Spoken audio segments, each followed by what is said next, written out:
Innocence lost at the library, how can it be?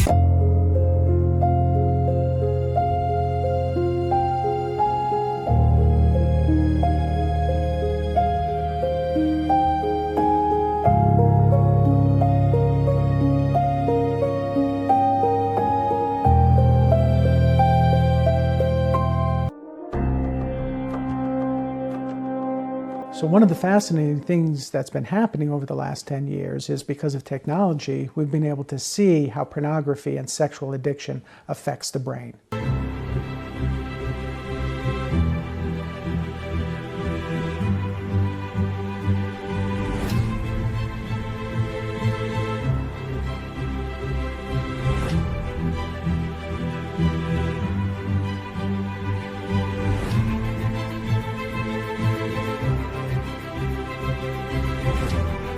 I sent you guys all an email, and in the email, it's less than 30 minutes. These are professionals, the top of their field.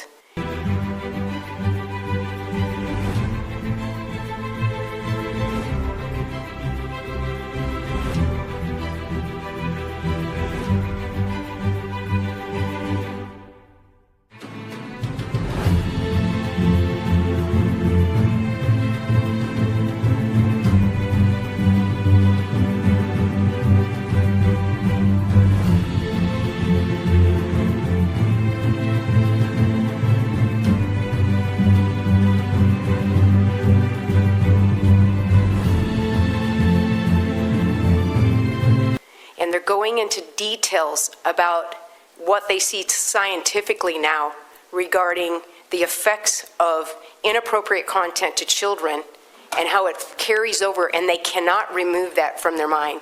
The neuroplasticity in their brain, it takes and absorbs in those images or in that content, and it doesn't leave.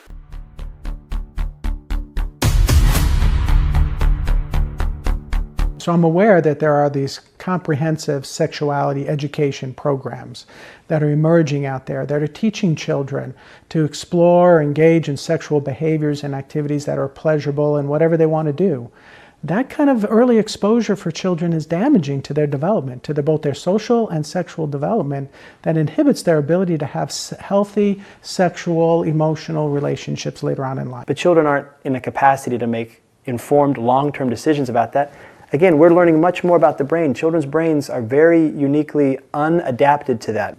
Remember, their frontal lobes aren't formed. Now, if you can think of anything deviant and dark, somebody else already has and has created a forum online to post it, to publish it, to promote it, to expose it. Pornography is a drug which produces an addictive neurochemical trap. It is a pheromone. It changes the set point, the pleasure set point of the brain, and creates a new normal through the process of neuroplasticity, or change in the way our brain perceives and values pleasure. So one transmitter is dopamine, and that's centered part of our pleasure and reward system of our part of our brain. And dopamine's released whenever there is a sexual experience and something that gives us a kind of a high in order for us to want to continue to seek out that same activity. As we're engaging in those behaviors, oxytocin and vasopressin is released that bonds us to those activities. So we educate our clients about the neurological pathways, because this isn't just about their willpower or them being weak and not being strong enough.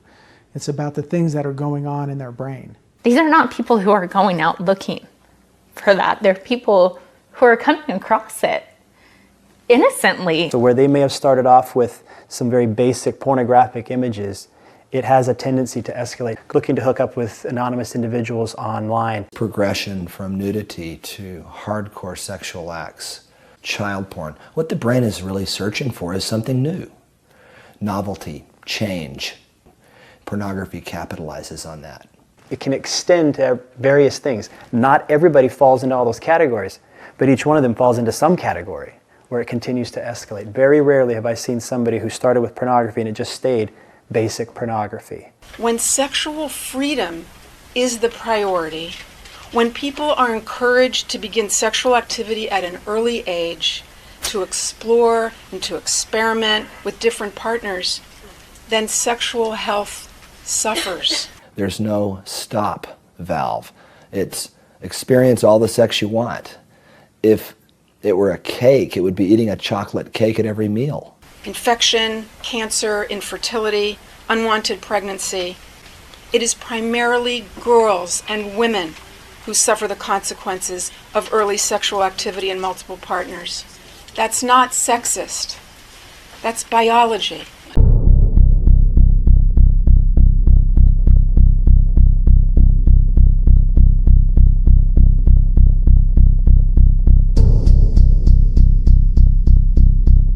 Members of the board, I'm speaking specifically to agenda item 148, the approval of the library district minutes. Before approving these minutes, the public record needs to reflect what actually occurred during those meetings. Parents and residents repeatedly raised questions about sexually explicit materials remaining in youth sections of county libraries, yet these concerns are either minimized or entirely absent from the minutes before you today. On October 22nd, during discussion of the 2026 Library District calendar, a very relevant question was asked. What is the board's timeline for removal of inappropriate material from children's section? And it's appropriate in that you're considering an annual timing with regards to this. That question was met with a recess, followed by the removal of the person who asked the question. An urgent issue. The sexually explicit material, are you guys scheduling in there when you're going to have times in which this much is going to be taken out of there? Because we know it's still in there. You're actually building a schedule for an entire year out. I want to know what you're doing as far as giving mile markers to get this perversion that you're funding. So I'm asking you, you've got a calendar here for an entire year for the library district. I'm asking you, what do you have to get this perversion out of the sight of children that is harming them emotionally and mentally and spiritually? It's in our minds that Satan takes hold of us first. Not just a morality issue, right? That this is a brain issue, that these behaviors affect your brain and your ability to be able to function in your life. Pornography images are resulting in a massive shift in the way our children are developing their sexual template. The premature sexualization of our youth is at an all-time high, and it's only going to continue to get higher based on the trends that we're seeing. And so when you guys allow these books to be available to the kids, because you fund it, you're the funders, you're the godfathers of these situations.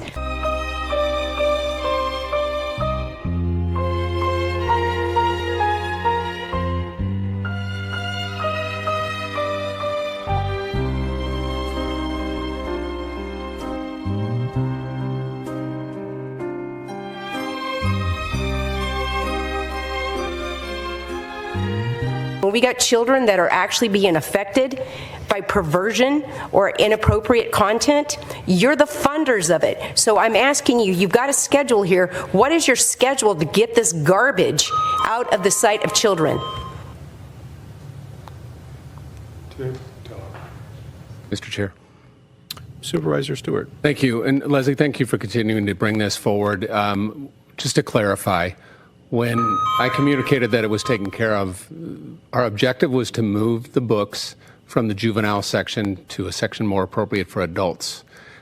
Jen, would you mind giving us a quick update on where we are? County Manager Pekorski. Thank you, Mr. Chairman, Supervisor Stewart. The any books that were on juvenile sexual health have been removed from the juvenile section and placed in the adult section of the library in all of the Maricopa County run libraries. Thank you. Super.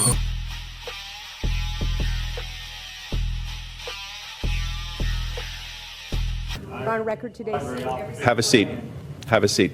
Are you on record? Have a seat. Every single one. You're done. Your speaking time is done. I'm asking you to take a seat. Mr. Chairman. Answer my question. We already answered the question. No, You've been talking back to Supervisor Stewart. I'm asking you to take a seat right now. So I'm going to take that she's Okay. saying that it's on record right now. You're being booted from the room. Thank you. You had 4 chances. Please remove her from the room now for breaking the rules of decorum.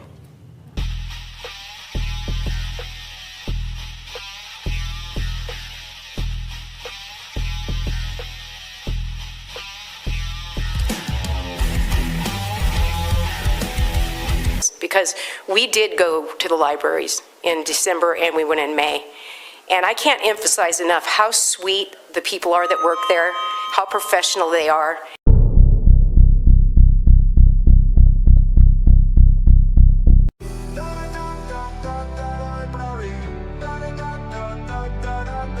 Innocence lost at the library. Why are these books so easy to find? She pleads for the children, for eyes still pure, for shelves once safe now unsure. Innocence lost at the library. How can it be? Where is the shield for the family tree? Where is the urgency? How can it be? I heard that there's something called I think they said it was a pilot program, like a parent choice kind of thing, so you could like opt out your kids from. Yeah, there's a form that you can fill out, and you can say, I don't want my children to check out this or that. Oh, okay. Can I see that form? Do you Good mind? question. Good question. Let me find it here. Do we have the forms for the parents to approve, like, or they can say, oh, where are they? That's right where I was going. Parent choice staff instructions. Those are staff, and here we go. Parental choice. FAQs. That's the there's the form right there. Okay. Oh. Staff instructions. Gotcha. Okay. So can you? So you just have to write down what you. Well, it's title, you wanna author, ISBN. It says. I mean, you could maybe also put maybe say adult graphic novels or something like that. I actually think you have to put each. You have to put each title because we have to put it in the system. Okay. You do? So we have to mark it in that. It's like by that item title. record. Okay. Yeah. Okay, you can't opt out, like, say, of a category. If you have, like, a 10-year-old that you don't want to see the teen books or the adult books. No, it's specific title. Oh, okay. Yeah. All right. That's tough. Do you have, a list of the titles, then, that you can review, like, questionable ones? So, because... I guess on our website you could go search the book, and then you could read the details of the book. When you would say, if you had a book in mind, then you could search it on our website and our catalog, and then you can click details and it tells you all about it.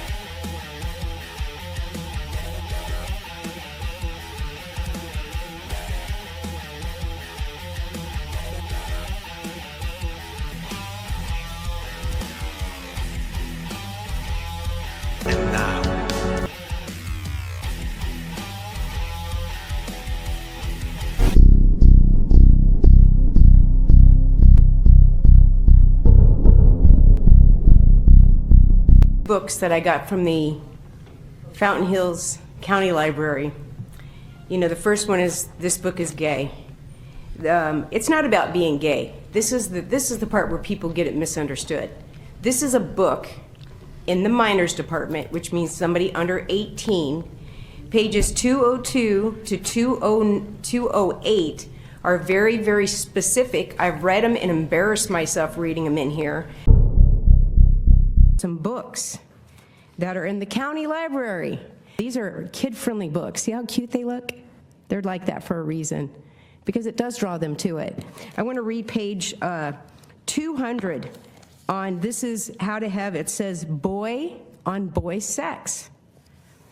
Here it says, perhaps the most skill you'll master as a gay or a bi man is the timeless classic, the hand job.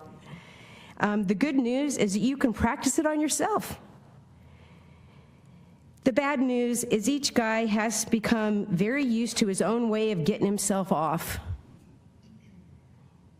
Learning how to find partners, personal style, style can take ages, but it can be very rewarding when you do so. This is a book in the minors department, and this is telling children how to have sex with each other. Here's the ones for the girls. Oh, a hand, it says, is way better than a penis. And it starts going into how girls can have sex with each other. That's in your minors department. You're the library. Thank you.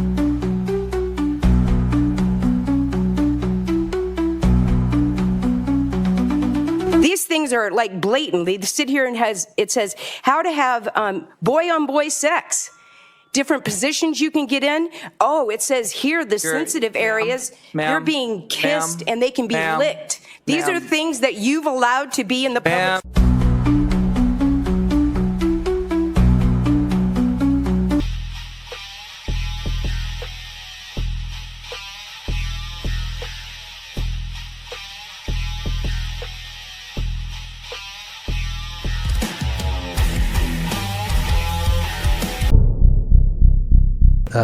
John Kennedy, he's reading from this book we've been talking about, All Boys Aren't Blue. This book is still in your minors section. Kennedy quotes from the book, "I put some lube on and got him on his knees, and I began to slide into him from behind. I pulled out of him and kissed him while he masturbated. He asked me to turn over while he slipped a condom on himself. This was my ass, and I was struggling to imagine someone inside of me. He got on top of me, slowly inserted himself into me, and it is the worst pain I had ever felt in my life. Eventually, I felt some pleasure and pain." Get these books out. It's in the minors section.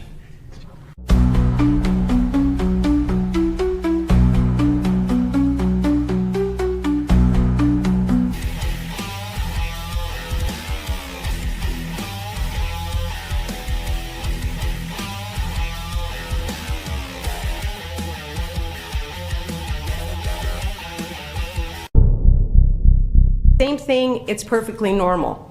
This is from the minors department. Minors. Page 9, graphic sex, 3 different examples, whether it's heterosexual, woman on woman, or man on man. Extremely graphic. Again, I got this out of the county library, from your county library, chairman of the library department. Psychologists say that, it's not like some casual observation that you see that flits on the mind and goes out. It's permanently imprinted on the mind, and those children, as much as they would like to, cannot escape those memories and escape those images. I still remember those images of what I saw as an 8-year-old child. Go to the library, and I stumbled upon some pictures of pornography of sexual nature. I can't remember what I did last week, but these things, they just stuck with me.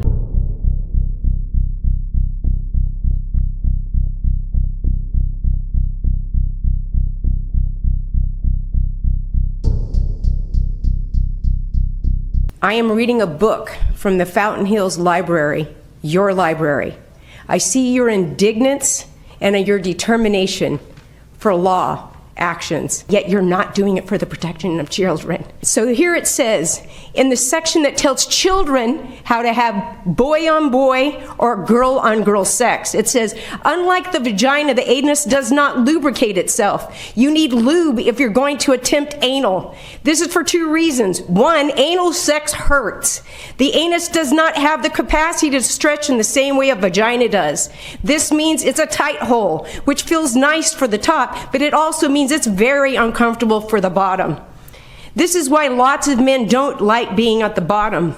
With the right water-based lube, however, it can be hugely enjoyable. A good kind of pain, like a pain deep tissue massage. 2, lubes make it less likely your condom will split. The anus is pretty fragile membrane, which means it's easier to get STIs. I'm reading this to you because you're not as concerned about children's protection.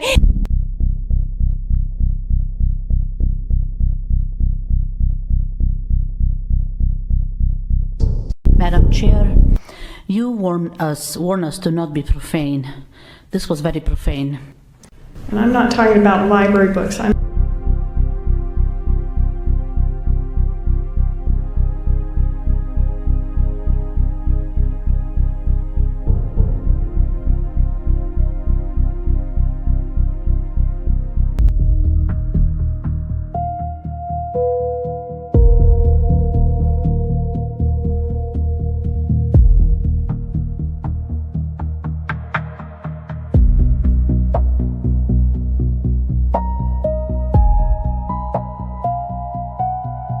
Have you guys ever made scanned them to make sure that they're not outrageously explicit? We don't. So the county is so big that there's a collection department. We don't order our own books. The collection development department does. So you would have to talk to Jeremy about that too. So you don't have any say over it if it came in and you were like aghast? We do check out juvenile graphic novels and make sure and then we send that to, if we think there's anything that's not appropriate, we send that to collection development. How do they determine what they buy for the libraries? How does that work? We have a collections development department committee. It's staffed by a collection development librarian, and it is a bunch of parapros and other staff, and they have a regular committee that reviews acquisitions and make go no-go decisions and stuff like that. What do you mean by acquisitions? Where they're going to, they make the decision whether they're going to acquire the book or not. Oh, okay. Yeah. Is that also where they also make decisions on what department it would go in or how it's labeled? Yeah, pretty much. Although a lot of that we contract out. Now, back when this system was a private library system, I worked for it for a little while. How do they determine which library gets to house them and which one just gets to put them in the hold motion? Yes, our collections development committee does that. They assign the books to various branches. How do you contact them? How do you get a hold of them? For them, on a professional basis via email. How come you're different? You seem like you're bigger than they were. Like your branches. So that's decided at the administration level. Our collection management department decides how many copies of each book is going to go to which library. Okay. And since every library doesn't have space to hold every single book, they kind of spread them around. Right. And then we've got the hold system, and we get the courier, sends us the holds, once a day, Monday through Friday. Okay. But so the branches are sharing the items because nobody's got space for all of them. Right. So does each library get to choose where they locate things, or is that just across the board? I think it's decided by the regional director. So wherever they want it to go, I think, is where they choose. Okay, so it's perfectly normal. It looks like we have a copy in. Okay, yeah. So this is actually the adult nonfiction area, but we're required to put these in the adult section. Oh, okay. But it's labeled juvenile health. Right. They didn't want them in the children's area. Okay. So that's why they're there. Okay, but they still have them labeled. So I mean. Right. Yeah, because that's the audience that they're written for, is for children. So they're putting them somewhere different, but they're labeling for the group that they're aiming them for, but they're not. The Maricopa County Board of Supervisors decided that they didn't want them to be in the children's area. Okay, but they're just going to keep them labeled that way. Books, they are. Okay. Yeah, because they are written for children. And so that is how they.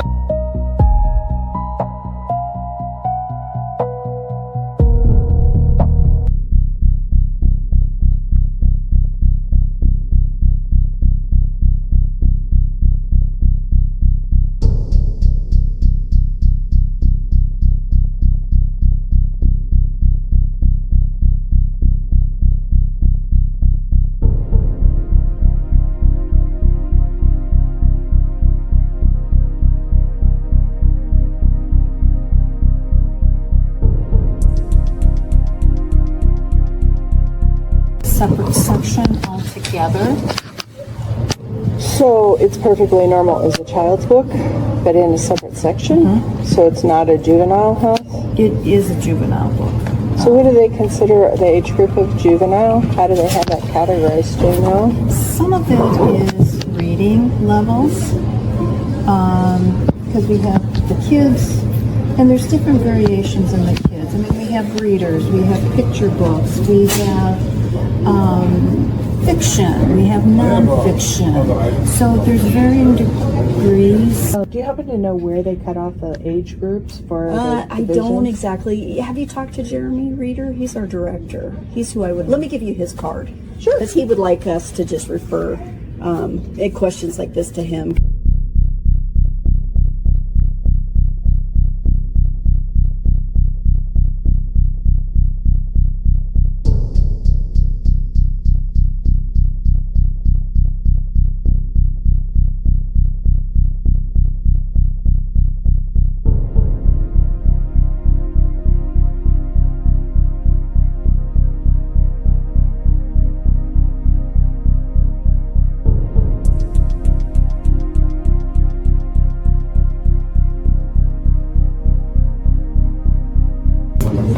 That book, because of the content, is up in a different location away from the children's department. The Perfectly Normal is considered juvenile, so that would be under the children, but it's placed in the adult section away from the children's department.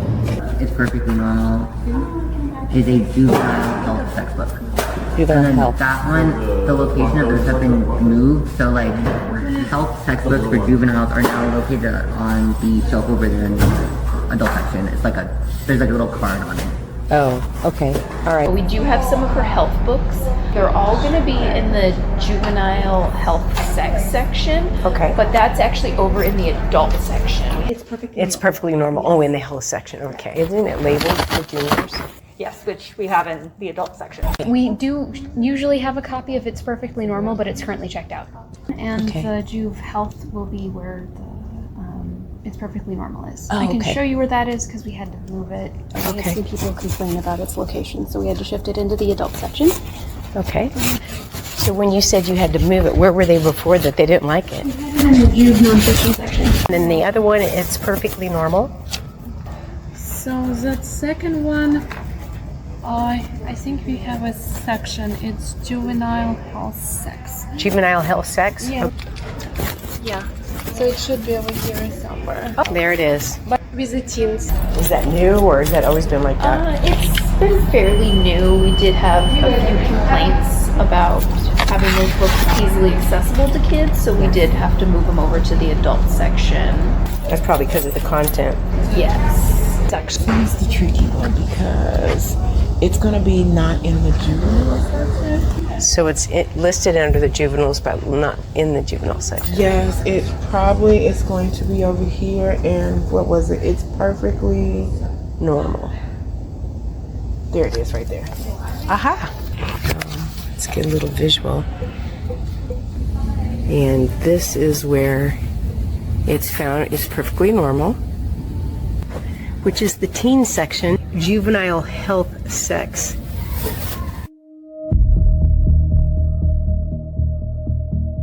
The page number 9. Okay, there's before you even get to page 1. And this is page 9.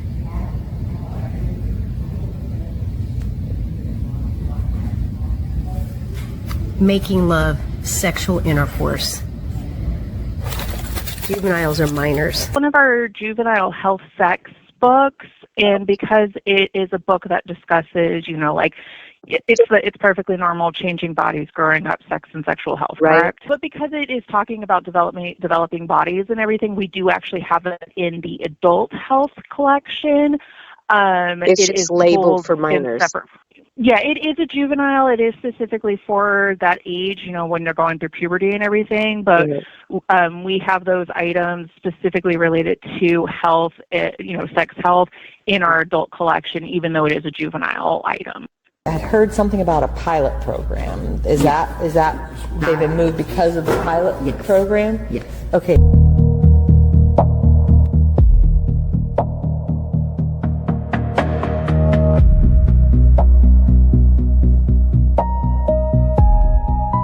But the other two are still in the juvenile section? They're teen books. Teen books, but that's still minors, right? Teens are still minors, right? Yes, but we do categorize our items as like teen, and then juvenile is a separate call number. It's called. It's like a category. Oh, okay. But regardless, they're all still minors, right? Yeah. Okay.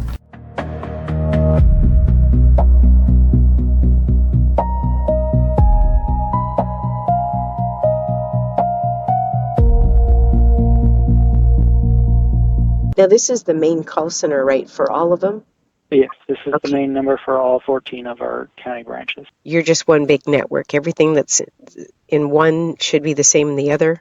Well, for our 14 branches, all of our branches actually have It's Perfectly Normal under Juve Health Sex, and This Book is Gay under Teen Social Science.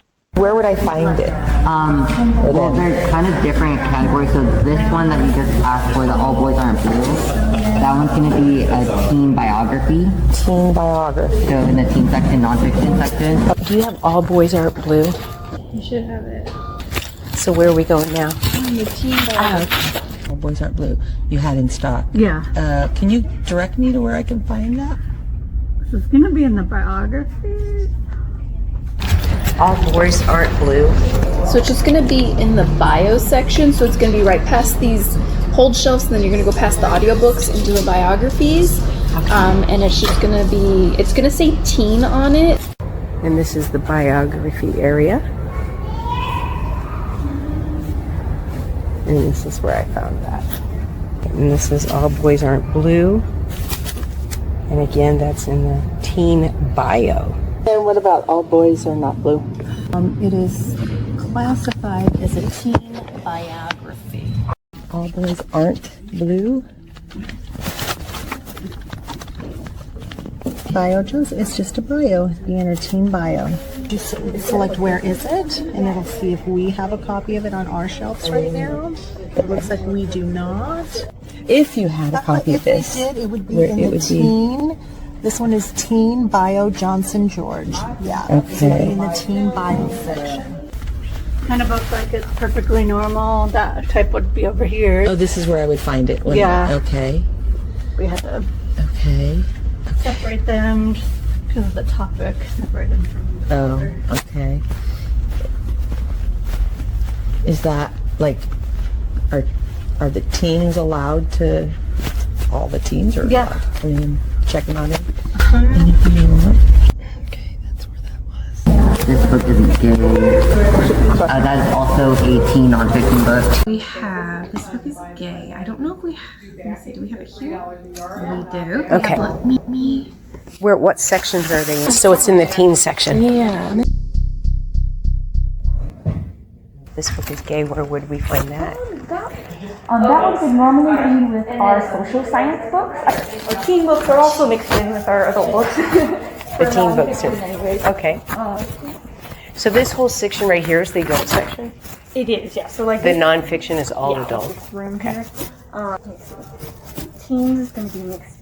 So here we go. So social science, and then it'll be the subcategory is minority. Okay.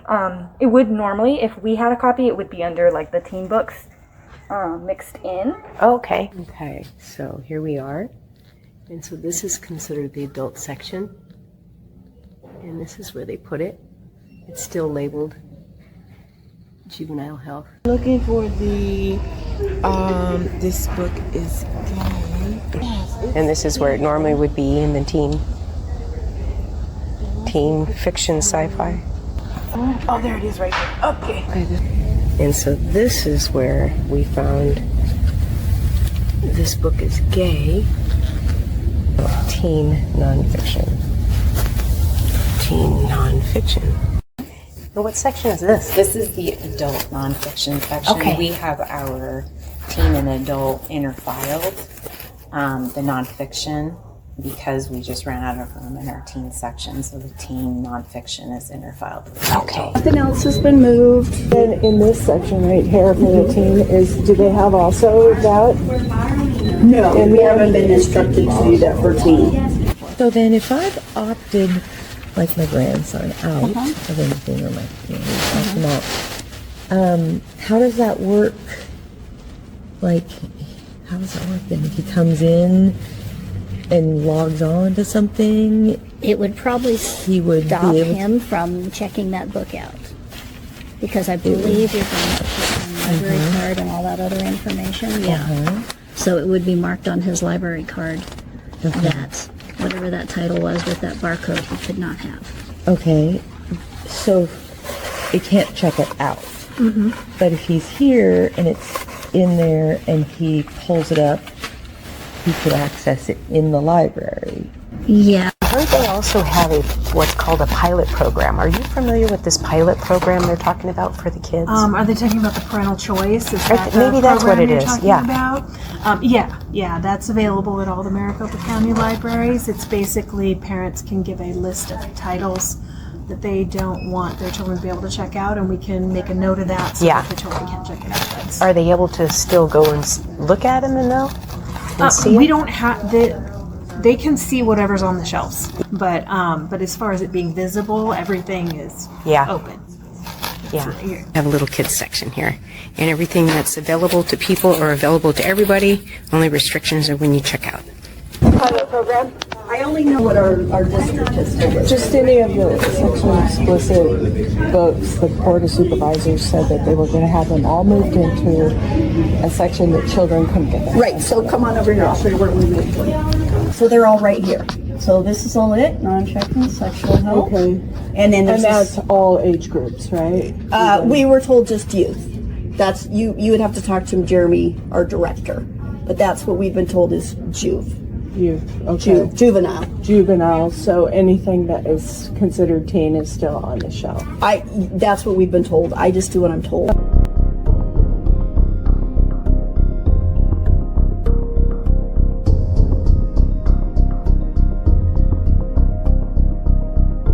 Looking for this book is gay. Okay. I don't find that available either. Oh, let's see. Maybe I'm not using the searching correctly. In the teen area, let's see. In the teen area, okay. Great, your help. Good. Some couple electronic versions.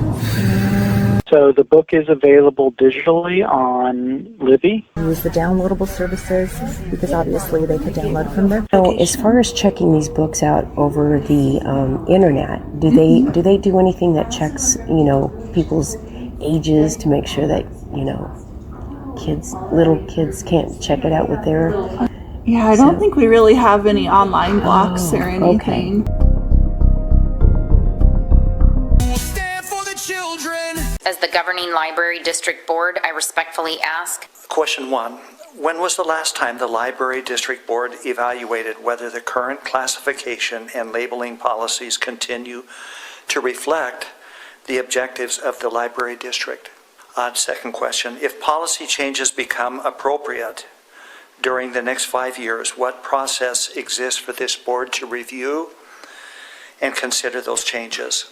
Has this board formally reviewed the library district's policies governing how materials are classified for children, teens, and adults? Did you receive any written reports about any of the things going on at the board and how they're classified and labeled? When was this review conducted? Was it discussed in a public meeting? And if so, will those materials be made available to the public? The public should understand what information this board relied upon before making that decision. My thing is always going to come back to the labeling now, because we were told that this was dealt with back in October of 2025. We're not asking you to babysit. We're in there. We're asking you at least pay attention to at least labeling as if it matters to you. How does the board monitor compliance with those standards throughout the 5-year term? My questions today are not about whether library employees are following those policies. My questions are about whether this board has reviewed the policies themselves. I will try to answer the questions, and if the board has any further questions, Jeremy Reeder is here. He's the library director. Oh, Mr. Stewart. Yes, thank you. I think one of the questions was, and I'm kind of curious, when was the last time the library policy was reviewed comprehensively? Yes, Madam Chair. There's been some discussions about board review of policies. To the extent the answers to those questions addressed information heard in previous executive sessions, that information will be privileged. I'm just looking for the dates, not anything that was privileged conversation within the, just when was the policy reviewed? Madam County Manager, do we have specific dates, or will that need to be something staff researches? Madam Chair, we can research those dates and provide those dates to Supervisor Stewart's office.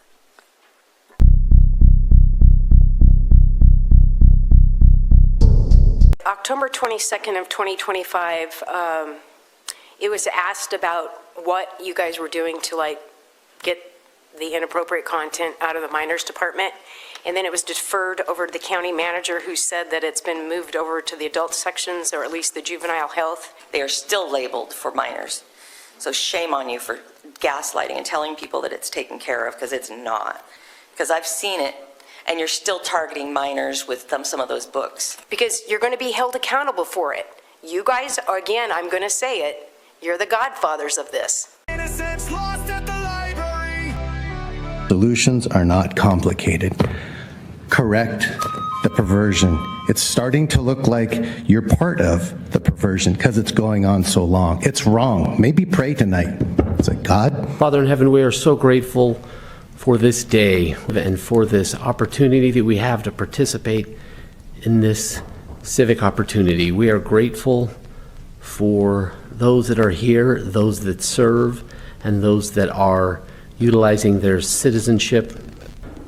Father, we are concerned nationally and locally about the level of contention that besets us in this day and age. And so we ask for an added measure of peace and ask for an added measure of wisdom for our board and for those whose decisions are to be made, even the wisdom of Solomon, that we may know thy will. And we say these things in the name of Jesus Christ. Amen. It's not just a morality issue, right? That this is a brain issue, that these behaviors affect your brain and your ability to be able to function in your life. It changes the set point, the pleasure set point of the brain, and creates a new normal through the process of neuroplasticity, or change in the way our brain perceives and values pleasure. Pornography images are resulting in a massive shift in the way our children are developing their sexual template. The premature sexualization of our youth is at an all-time high, and it's only going to continue to get higher based on the trends that we're seeing. Psychologists say that it's not like some casual observation that you see that flits on the mind and goes out. It's permanently imprinted on the mind, and those children, as much as they would like to, cannot escape those memories and escape those images. But children aren't in a capacity to make informed long-term decisions about that. Again, we're learning much more about the brain. Children's brains are very uniquely unadapted to that. Remember, their frontal lobes aren't formed. It is primarily girls and women who suffer the consequences of early sexual activity and multiple partners. That's not sexist. That's biology. Violence against women is on the increase. Rape is on the increase. In the UK, the government has identified a substantial number of child-on-child victims who were harmed because of the pornography consumption. I was speaking in Arizona a few years ago, and a prosecutor was there who prosecuted obscenity and sex crimes there in Arizona. And he called adult pornography the gateway drug for child porn. It's time for us to take very seriously, just wake up to the fact that our children, our young adults, and our adults are all in this new, brave new world, if you will. Things are not what they used to be even 10 years ago. So pornography creates the demand for prostitution and trafficking, and that's so important to understand. Pornography is a universal solvent that dissolves emotion, family, marriage, and government. Indeed, it destroys our humanity. The war for safe families and decent communities is a winnable war. You are not too late to the battle. All hands on deck. The battle is on. We need you. We need your time, your energy, your efforts, your interest. Please join us in this fight for sanity and serenity, for peace and prosperity, for today and for all our tomorrows.